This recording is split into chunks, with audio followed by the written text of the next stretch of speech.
soga hama-hama.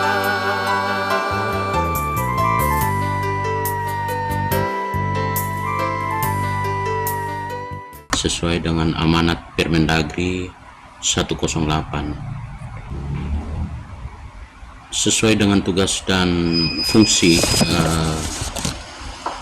BPBD, Badan Penanggulangan Bencana Daerah Kabupaten Lembata, sesuai dengan Perda 10 tahun 2013 terhadap perubahan atas Perda 4 tahun 2010 tentang Badan Penanggulangan Bencana Daerah Kabupaten Lembata, serta Perbub 34 tahun 2022 tentang kedudukan, susunan organisasi, tugas dan fungsi, serta tata kerja dari Badan Penanggulangan Bencana Daerah Kabupaten Lembata. Maka pada kesempatan ini saya ingin menyampaikan beberapa kegiatan yang selama ini dilakukan oleh BPBD, teristimewa pada bidang rehabilitasi dan rekonstruksi. Pada BPBD Kabupaten Lembata terdapat 3 bidang dan sekretariat, 1 unit sekretariat. Bidang pertama adalah bidang pencegahan dan kesiapsiagaan.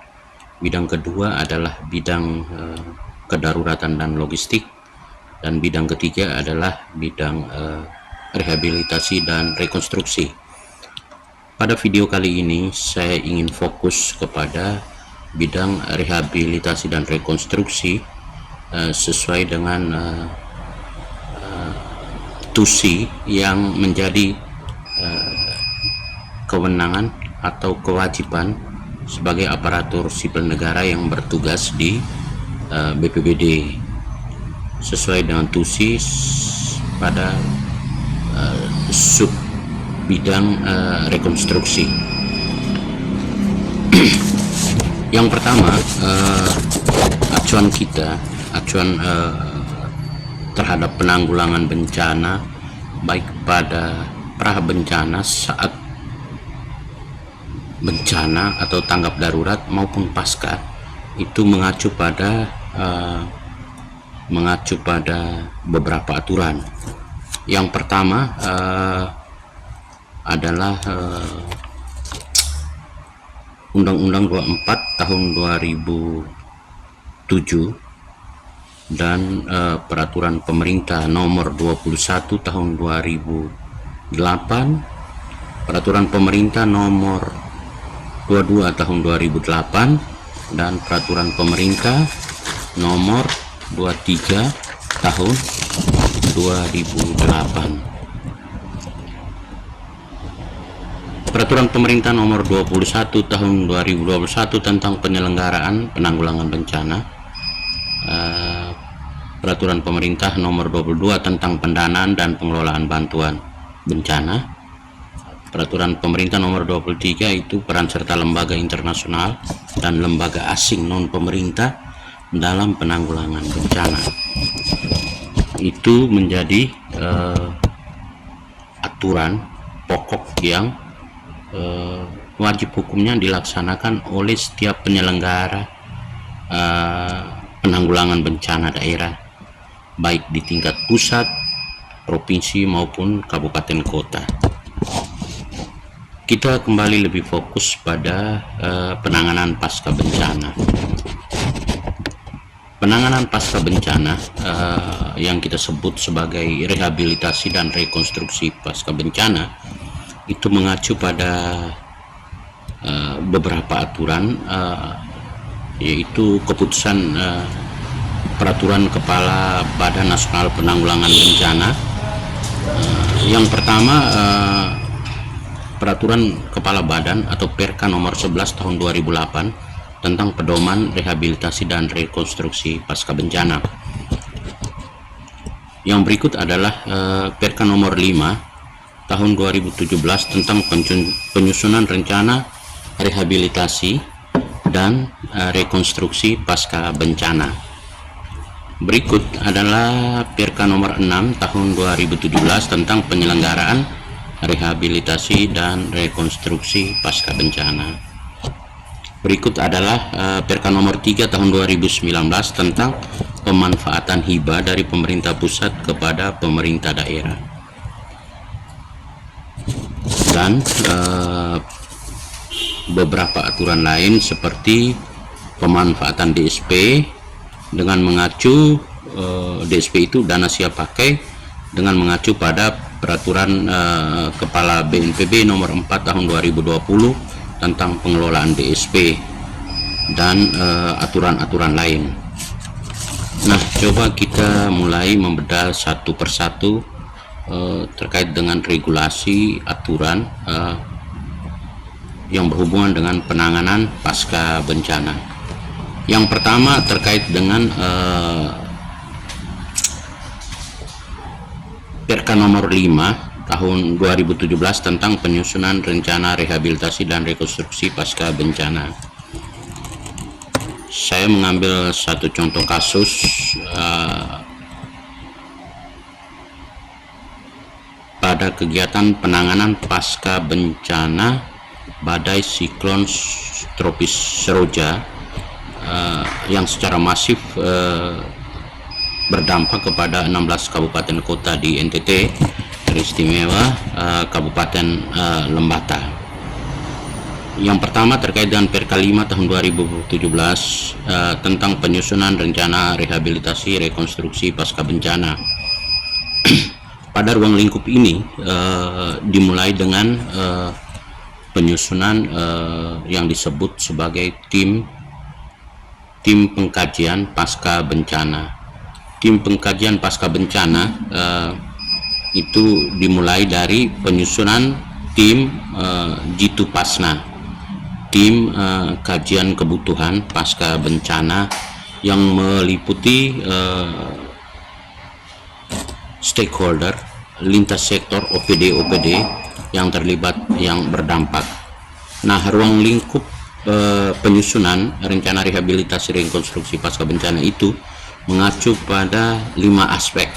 Yang pertama yang kita sebut dengan 5 aspek yang biasa kita sebut dengan 5 sektor. Yang pertama adalah sektor perumahan, yang kedua adalah sektor infrastruktur, yang ketiga adalah sektor ekonomi produktif, yang keempat adalah sektor sosial budaya, dan yang kelima adalah lintas sektor. Coba kita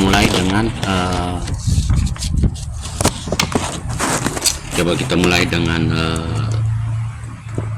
sektor perumahan. Nah, pada sektor perumahan itu meliputi beberapa subsektor. Yang pertama adalah perumahan itu sendiri, dan yang kedua adalah lingkungan. Nah, di kasus Seroja Kabupaten Lembata tahun 2021 itu dari kerja tim Jitu Pasna itu setelah dilakukan pendataan, analisa, dan melakukan uji publik, maka terdapat 619 rumah yang rusak, yang di dalamnya terdiri dari 3 kategori kerusakan. Yang pertama adalah rusak berat, yang kedua adalah rusak sedang, dan yang ketiga adalah rusak ringan. Dari total 619 itu menyebar di 5 kecamatan dan 32 desa di Kabupaten Lembata. Itu sektor perumahan. Berikut adalah sektor infrastruktur. Pada sektor infrastruktur meliputi beberapa subsektor seperti jalan, jembatan, talut pantai, sumber daya air. Sumber daya air itu ada laut pantai, ada bendungan. Nah, itu meliputi sektor infrastruktur. Berikut adalah sektor ekonomi produktif. Sektor ekonomi produktif meliputi beberapa subsektor, yakni pertanian, peternakan, perikanan, perkebunan, pariwisata. Itu masuk dalam ekonomi produktif. Sektor berikut adalah sektor sosial budaya. Itu meliputi beberapa subsektor. Yang pertama adalah kesehatan, pendidikan, keagamaan, dan beberapa subsektor lain. Sementara di lintas sektor terdiri dari beberapa subsektor. Yang pertama adalah subsektor pemerintahan, subsektor perbankan, subsektor ketertiban dan keamanan, serta beberapa subsektor lainnya. Nah, dalam kasus Seroja di Kabupaten Lembata, kami telah membuat menjadi sebuah dokumen yang dituangkan dalam keputusan Bupati Lembata tentang rencana rehabilitasi dan rekonstruksi pasca bencana badai siklon Seroja di Kabupaten Lembata, yang sudah dituangkan dalam keputusan Bupati Lembata dan sudah diteruskan ke Gubernur untuk dikompilasi bersama dengan 15 kabupaten kota yang lain, dan telah melahirkan peraturan gubernur. Itu adalah dokumen yang kita sebut dengan nama dokumen R3P, Rencana Rehabilitasi Rekonstruksi Pasca Bencana, yang kemudian akan kita tindak lanjuti dengan penyusunan proposal untuk mengajukan usulan ke pusat, yakni ke BNPB, untuk mendapat persetujuan untuk memberikan hibah pendanaan rehabilitasi dan rekonstruksi pasca bencana antara pemerintah pusat dan pemerintah daerah Kabupaten Lembata, yang sementara ini proposalnya sedang dalam proses pekerjaan. Yang pertama. Yang kedua, terkait dengan penyusunan rencana rekon pasca bencana, juga di situ melahirkan sebuah dokumen yang namanya dokumen rencana pemulihan dini, atau kita singkat dengan nama RPD. Pada dokumen RPD itu, dokumen ini hanya berfokus pada sektor perumahan, karena rumah itu dianggap sebagai kebutuhan yang sangat mendesak, sehingga dalam perencanaan pasca bencana itu diarahkan untuk menyusun dokumen rencana pemulihan dini sektor perumahan.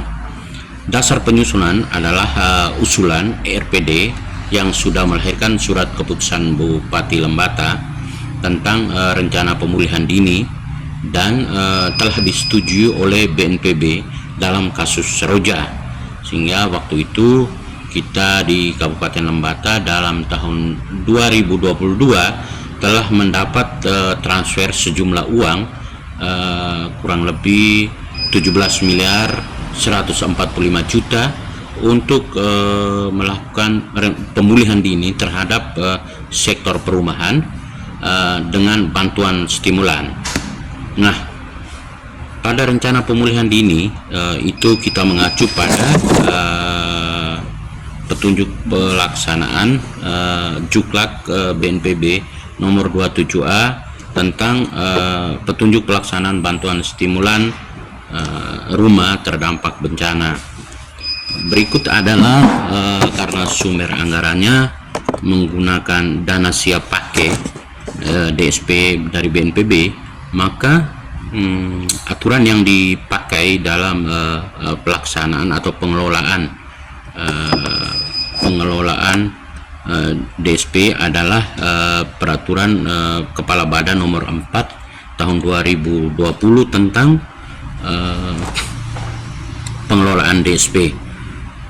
Sehingga seperti yang saya jelaskan tadi, bahwa di tahun 2022 tanggal 31 Desember 2021 telah dilakukan transfer dari pemerintah pusat kepada pemerintah Kabupaten Lembata sebesar 17.145 untuk melakukan pemulihan dini terhadap sektor perumahan yang sudah termuat dalam dokumen rencana pemulihan dini RPD Kabupaten Lembata untuk bencana Seroja. Dan dalam pelaksanaan pengelolaan DSP itu melibatkan berbagai unsur, yaitu yang pertama instansi, tentu di dalamnya adalah pemerintah daerah, ada bupati, ada sekda, ada kepala-kepala OPD yang terkait, dan juga pemerintah desa, TNI Polri, dan tenaga profesional yang pembiayanya bersumber dari APBD. Dan pelaksanaan kegiatan telah selesai dilaksanakan di tahun 2022 dan sekarang telah memasuki masa penyampaian laporan akhir ke BNPB dan telah melakukan penyetoran kembali sisa dana yang telah dilakukan dan telah dikirim ke BNPB. Berikut terkait dengan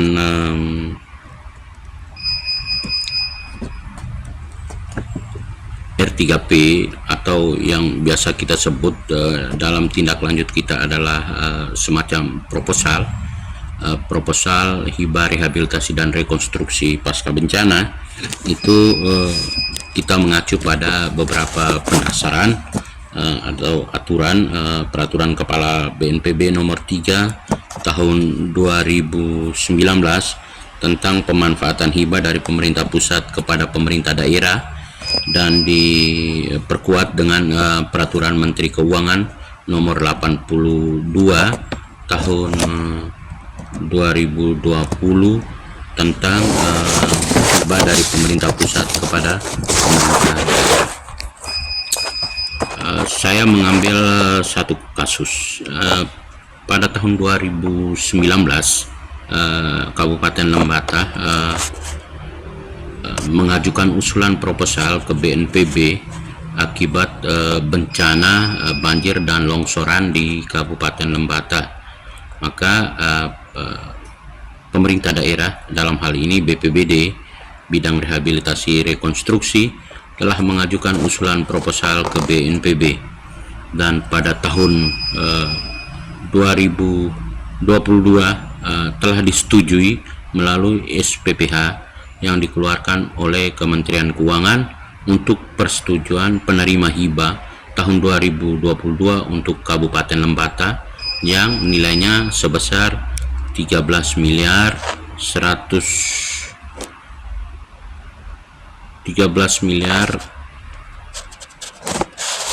lebih, yang untuk penanganan 2 ruas jalan, yakni ruas jalan Simpang Waikomo Belo Batang Wulandoni, dan ruas jalan kedua adalah Watu Golok Bakan Paulolo Lebala Wulandoni, dengan masing-masing pagu untuk Waikomo senilai 5 miliar lebih, dan